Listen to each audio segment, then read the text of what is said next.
Windows ends installation path for free Windows 7 and Windows 8 upgrade. In simple language, Microsoft says that we cannot use old Windows 7 and Windows 8 keys to activate Windows 10 or Windows 11. After all, there was such an opportunity before, and you know what? Completely to be honest, I like these advantages provided by Microsoft, but things change. Today I will try to find out, is it still possible to activate Windows 11 and Windows 10 using old Windows keys, or it's just waste of time? So let's get started. So friends, let's get into it. First of all, I want to mention that today, especially for this video, I downloaded the latest version of Windows 10 and Windows 11 from the Microsoft official website. We will run Windows 10 22H2 version. Run the virtual machine.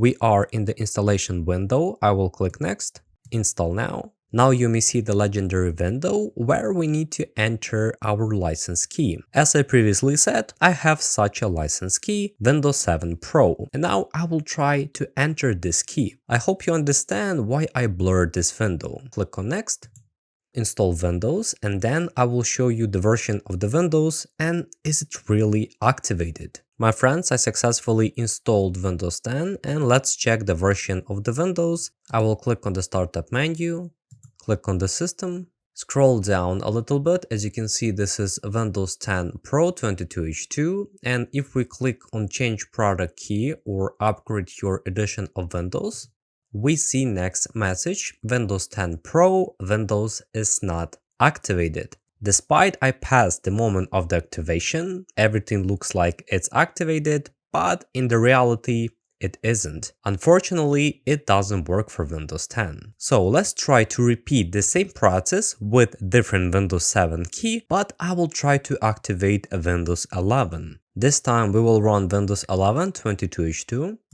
Again, we are in the installation window. I will click on next, install now. Now I will enter Windows 7 Pro key, but I want to mention this is a completely different key. Mission accomplished, press enter. Actually now at the moment I see similar window, but let's see, will it work in the future? First of all, I will complete the installation. Finally, we are in Windows 11. First of all, let's check the version of the Windows and is it activated. Windows 11 Pro 22H2 version. On the bottom, you may see product key and activation. Click here, sadly situation, but as you can see, Windows 11 Pro is not activated, and even in the second situation, it doesn't work. My conclusions. Microsoft upset me with their decision. Of course, it is their right. In fact, I was unable to use the old keys to activate the newer versions of Windows. Friends, write in the comment whether you knew that Windows could be activated in this way. If this video was useful for you, please like it, and I recommend watching this video on how to install Windows 11 without ads.